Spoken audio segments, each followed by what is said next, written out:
ABS Sports today. My name is Taylor Kwame Daniel, and you know how we do it every Tuesday where we come on board to talk some of the highlight things that happened during the course of the weekend and some of the international. Last week was just an international day where people, or the whole nation, were playing footballs, and Nigeria was not exception to this because on Sunday at the Akwa Ibom Next Stadium, the Super Eagles destroyed Principal and Sao Tome 6 goals to 0. And in total of the goals scored against this nation, that Principal and Sao Tome, is 16 goals to 0. And that was one of the beautiful things that happened, and we qualified very well to become out the leader in our group. Today in the studios, I have Oramale, sports analyst, with me here, where we'll be talking sports together this morning. Oramale, you're welcome. Thank you very much, and congratulations to Nigeria. It's wonderful when we hear such news. May it continue in Jesus' name. Amen. All right, the new Minister of Sports, Sports Development, Nigeria, Senator John Eno, has congratulated the Super Eagles for their wonderful victory of the wonderful victory against Principal and Sao Tome, thereby making them top the group, like I said. Super Eagles destroyed Principal and Sao Tome, coming out, having 15 points in their group to make them the group leader. And now the new Minister of Sports Development, Nigeria, is congratulating them. What's your holistic view concerning this, the match and the qualification? Okay, let me take it from the angle of the minister, congratulating them. I think this is the first international match that we are playing since he became Minister of Sports. And we are trashing our opponent, whooping 5-0, 6-0, sorry, 6-0. So I think congratulations to him too, for bringing the good faith to Nigeria. And then to the boys, like I said earlier on when I did my opening welcome, I said, may it continue, and I added in Jesus' name. Reason being that, when you begin to have high hopes, for our boys, then they begin to break your heart, like I always say. But I think there's something good is actually happening now, and I want to key into that something good, thinking and believing that it will continue. And then also, this should not be a time to begin to relax and think that we have come, now we have qualified, topping the group. It's a wonderful feat that we have achieved, and we need to maintain it. Maintain it in the sense that from now on till the real championship begin, we should not relax, we should not relent. We should continue firing on all angles to make sure we are real fit and proper and prepared to go into the championship proper and do the country proud.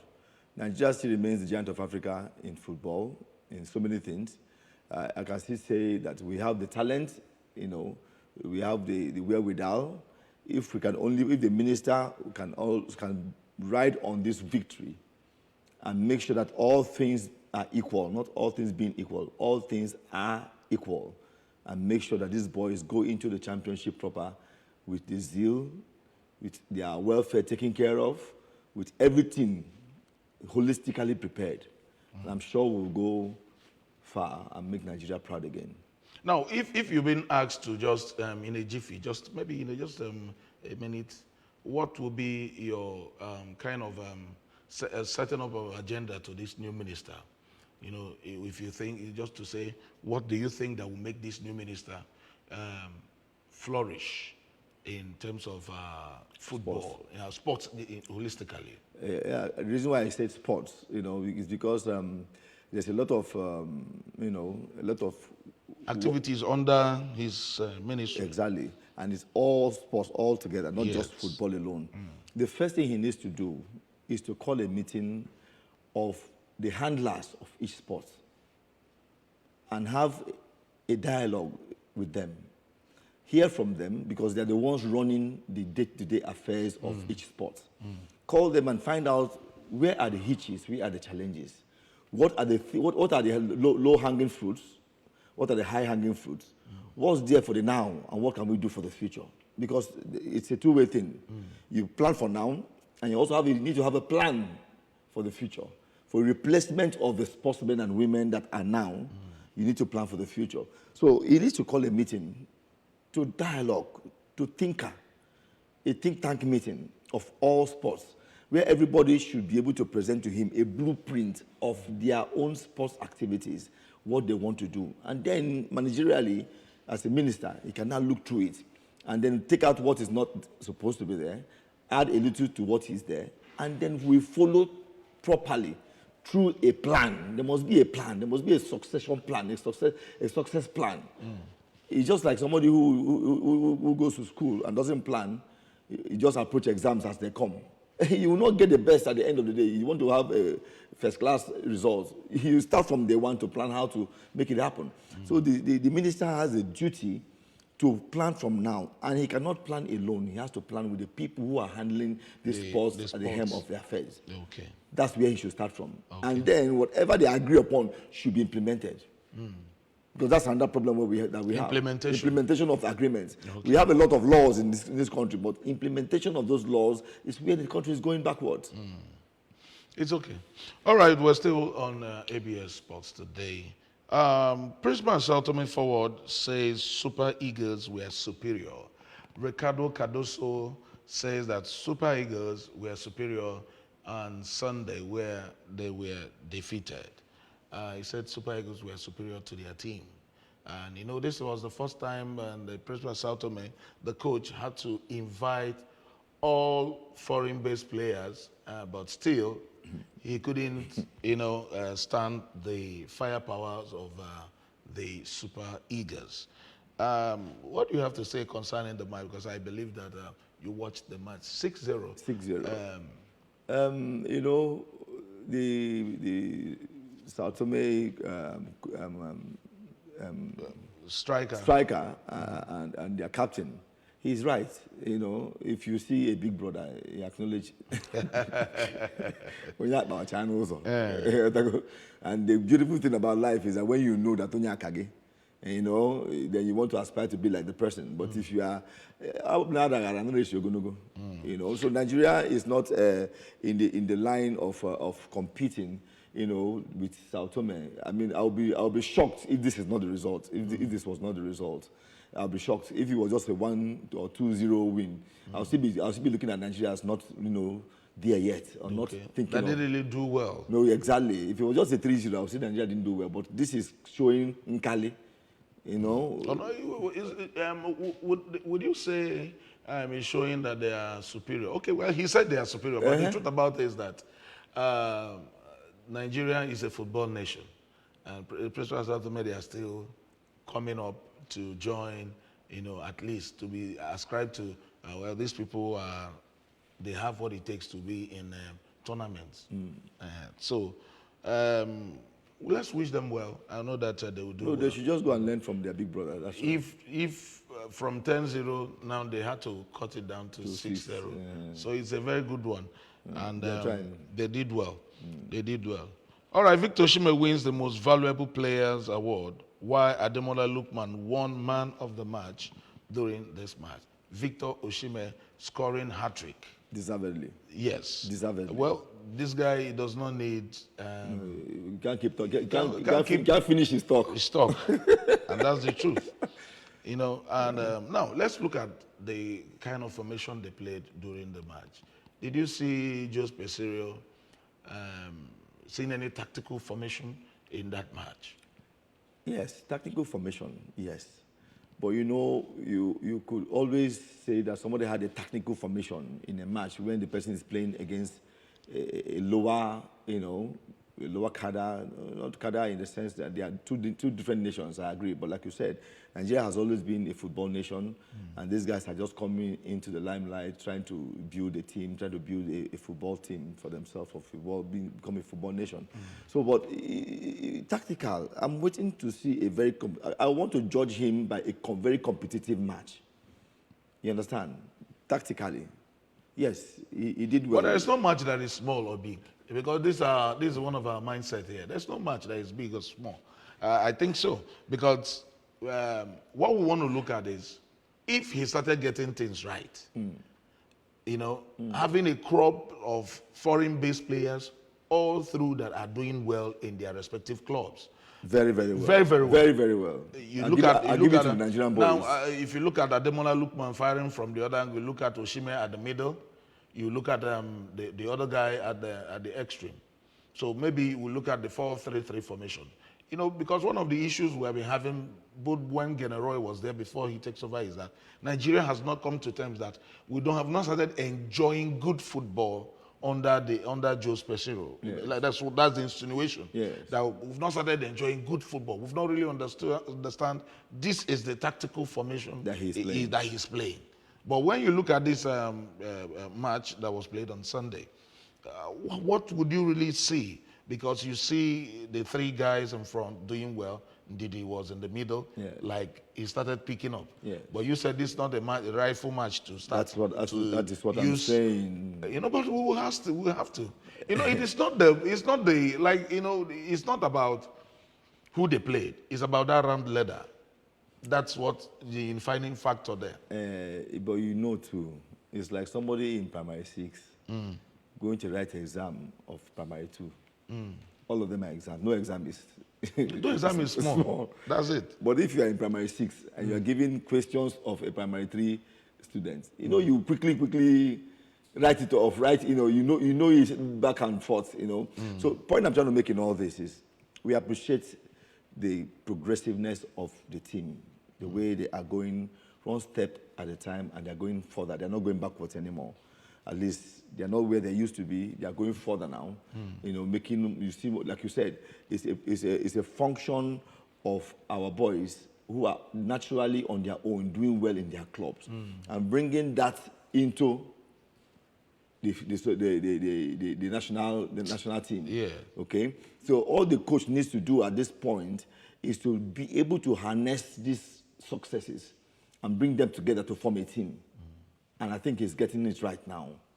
That's why I keep saying we won't say it's Uhuru yet until we pay him or he plays. That's why I say friendly matches to start coming up now. And not just anyhow friendly matches. Grade A1. Grade A friendly matches. Yeah. That's where we can assess him totally. If he's really making progress or not. You can't access him entirely with the Satome Principe match that was played on Sunday. Yes, we we appreciate the fact that he did well, the boys did well, everybody played their heart out, and we won with a whooping 6 goals to nothing. But beyond that, going into the competition, the championship ahead, we need African Nations Cup next year, February. We cannot do less than winning it. With the kind of crop of boys that we have now playing in different clubs around the world. So that brings me to where the NFF were giving him a semi-final target. For what now? That issue. And for Nations Cup? For Nations Cup, we were like, why? No, that was that's an aberration. No. It's an aberration. No. Nothing less than winning that cup. Yes. In fact, where we can be giving him a semi-final is in the World Cup. In the World Cup. Not in African Nations Cup. Nigeria still remains the giant of Africa. Look at the crop of players in the world. But we have not been close since 2013. We've not been there. I agree with you. It's not lack of players that's made us not come there. What are the factors that you think? The factors is one, managerially. Bringing these boys together and forming a formidable team. One, psychologically. Their psyche. Are they actually tuned? So who actually are you going to blame in our Tunisia match when we played the Nations Cup, where we lost to Algeria or Tunisia? We lost to them. In the finals? We're up to the final. We left in the semi-finals. Semi-finals? Yeah, that was what we I will blame the NFA. Why? Because now, it wasn't as if we didn't have the players to win that championship. Well, already they remember that they were played all through. They didn't lose a match in the group stage. Till the last one you lost. Till the last one he lost. That's technicality now. So is that technicality or that the players didn't do what they ought to do? No. In the field of play, Dan, in the field of play, you make spontaneous. Sometimes you have to be spontaneous in your decisions. Some of them may work for you, and others may not. But if you see, mostly we had issues with our goalkeeper. Now, was it the fault of the goalkeeper? It was now. When somebody who ought to cover him didn't do that, so how's his fault? If you are the last man standing, if the man does not cover you, cover yourself now. But he did. He tried his best. But he didn't No, but want look that. at the goal he conceded. he conceded. Even he himself will blame himself that it's village people that that came. In all of this, I still believe in the Nigerian team. And I still want to say it again emphatically that this match on Sunday will not be our final or our relaxation, will not give us relaxation mindset concerning preparation for the championship. Please, let the coach, the team, and the handlers, the managers, and NFA, let them sit down and tell themselves the truth. I can tell you for free that every Nigerian is united under football. Yeah. That's the only thing left now that's uniting Nigeria. I can tell you that one for free. So they need to put their acts together and give us that only joy that we have, starting from Sunday match. Every nation, 3-0, 4-0, 3-0, 4-0. Then You see, we'll be happy. Well, that's a good one. But another thing is that we need to be praying for our players to be in good shape. If you remember what I said when I started, I said, yes. I hope it will continue in So Jesus' name. we need It's a prayer. Yes, we need them to be in a good shape. We need them to always have the first team football, in their respective clubs. They have to understand that they are the giants of Africa. That's why I don't totally agree most of the times in the things that happen in the football field. Most of the time, you have these players going in and say, after all, whether I play or I know whether we lose or win, I have my club. I go back to my club yes, and continue doing well. It has to start from the players. When you look at a player like Osimhen, you see him is a business-minded player. Whenever he doesn't score, he's always angry. Whenever his team is not doing well, you will see him, he will always want to tear himself. These are the spirits. That's right. These are the determining factor. So I believe why people keep talking about Westerhoff. Westerhoff made the team to be very, very competitive. He made the players to know that you are not, nobody is indispensable. There's no particular shed for anyone. Yes, nobody owns it. At a particular time in '94, he wanted to drop JJ. At the time when JJ broke the camp rules, he wanted to deal, he's a disciplinarian. So you must have that factors. These are things that must. Then there must not be interferences. There mustn't be interferences from the both the high place level people, yes, management. It must be on merit. If we begin to get these factors right, it must be on merit. Then you will see our football. I think our football will begin to. The mindset will begin to change. Not only on the Super Eagles, but every other aspect of sport. Even every other aspect of life. Yes, it begins to change. So, but when, even when I'm not doing well, I always believe that I have an Abraham somewhere. A godfather who put a call through. Who put a call through. Then it becomes an issue. No more commitment. Suffocating the coach. This guy must go. Otherwise, we will still reduce your money and things like that. Start threatening him. Oh, there must be 3 from the north, yes, 3 from the west, 3 from west, 3 from the south, 4 from the east, and all those stuff.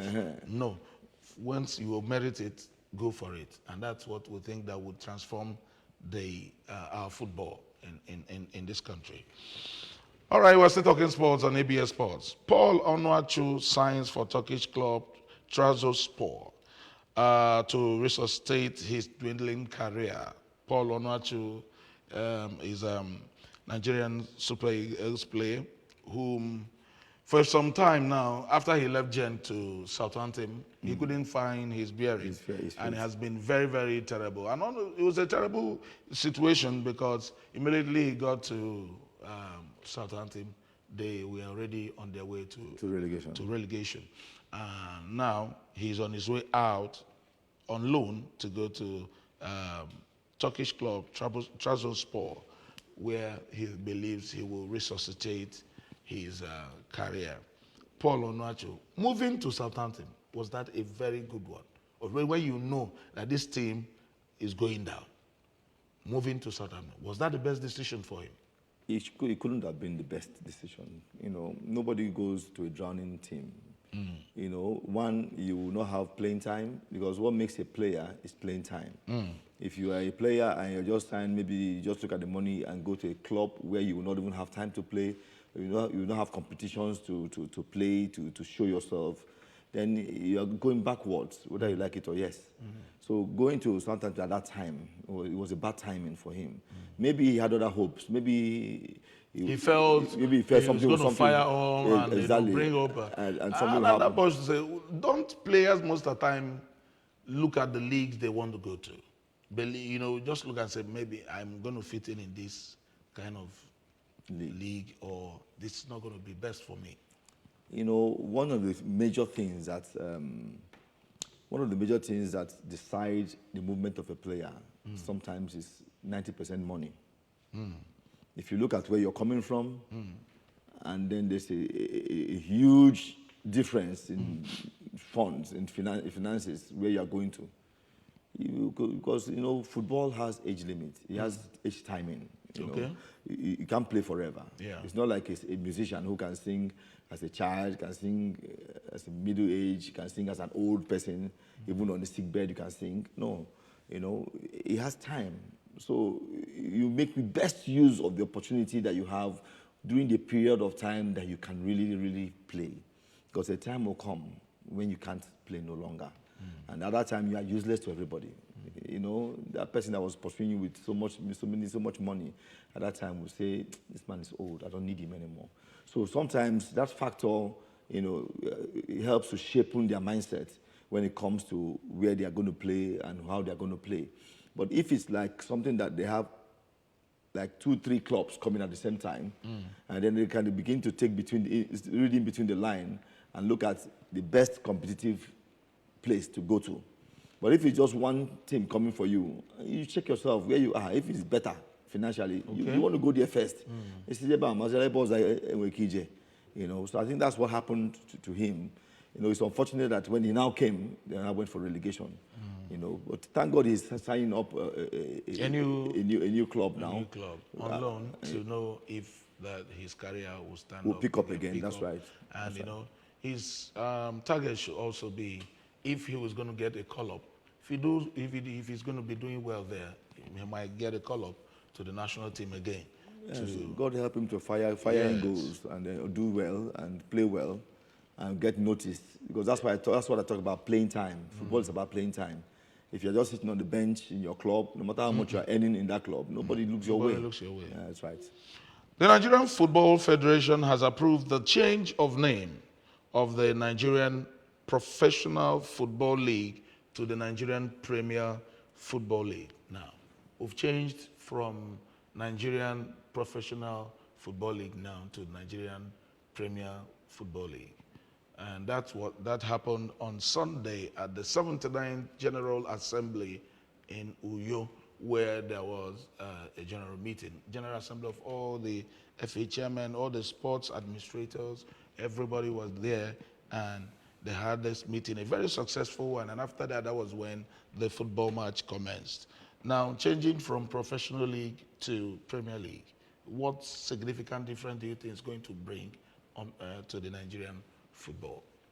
I'm searching. Why are you laughing now? No, you're searching. I'm searching. I know this English Premier League, and you know, and we'll talk about maybe that's why they are towing the same line, the English and Nigerian Premier League as well. Now, so you have helped me to search out a reason. If it's because, but do you see that affecting our football? I hardly will see. I hardly will believe that it will affect anything. Okay, if we are told, you know, what we like copycats. We like being copycats. We like just copy and paste. That's the word. Copy. What happened initially? We were Nigerian Football League, Nigerian Premier Football League. Before you changed to Nigerian Professional Football League. Now we are going back to the same Premier League. Yeah. So, for me, it's not removing the cloth. Okay. You're not seeing anything that's going to bring on board or change the mindset, the concept, and the changes. We should be looking at how to improve the league entirely, to invest more money, get investors to invest. It's not changing the name. The name ain't doing nothing to us. The name is not a hindrance in any way. It's never been a hindrance in any way. Whether you call him Premier League or Professional League, the content of the league is what matters. is important. So they should be thinking about how to upgrade the content of the league. How many of us watch Nigerian League on TV? On TV. Where is the TV? But one of the great news that was coming on board, that they're planning that the Nigerian Football League now, Nigerian Premier League, will begin to have VAR, and why they keep come on board to showcase it. So we'll be having VAR. VAR in a stadium that is not protected. VAR will be put Maybe there. it's part of the meeting, the part of the discussion they had in they're talking about the security, the welfare, just holistical, how to improve the Premier League. It's okay if they are trying to, it says that if you take an old wine and pour it in a new wine and pour it in an old bottle, it will burst. Okay? So are we going to see the voice of Esau and the body of Esau and the voice of Jacob? Or is this going to be a holistic change that we are looking at? What I will advocate for, if they are saying let's change the name to fit into the new arrangement that we have, good and fine by me. But I want to see a new name and a new Premier League. Premier League. Not old wine in new bottle. It won't work. So if they are changing the name for the reason that we have difference, we have decided to go the way it ought to be, we have sponsors coming in, the league money is going to be increased, players' welfare will be handled properly, our stadium will become professionally arranged in a way that when we are and the fans will begin to control themselves, not exactly. Just on Saturday, players had to invade the field in Ebonyi State to beat up the referee. That he didn't do. We don't have to be seeing all these things. This is all the things that make our league non-interesting. So if they have agreed, I want to wish them well. I'm an optimistic person. I believe that change can come at any time. And I believe that things must not be the way it used to be. It used to be. So if we are having a new day now, and we are starting with a new name. Beautiful. Wonderful. ABS Sports today. And before we go, French and Juventus midfielder Paul Pogba is on the headline again. He has tested positive on a banned drug and been given a provisional ban till a full investigation is being carried out. Ever since last year, this guy has been there in the headline. Juventus, per se, has always been in the headline in a very wrong aspect. I really want to know if these guys are going to change their names as well, like we have changed ours as well. Because since last 2 years, Juventus has been on the wrong side of the news. Yes. And now, Pogba is on the wrong side of the news again. And he has been given a provisional ban because he tested positive on a banned drug. This guy, what do you really think of him? Let's just look at him in a jiffy before we go. He has a little problem. Every sports person, if he's in Nigeria now, they will say this guy has a village problem. I'm telling you, that's why I use the word little problem. Because every time you keep coming on the news for the wrong reasons, it's affecting you. It's affecting your game. It's affecting even your fans.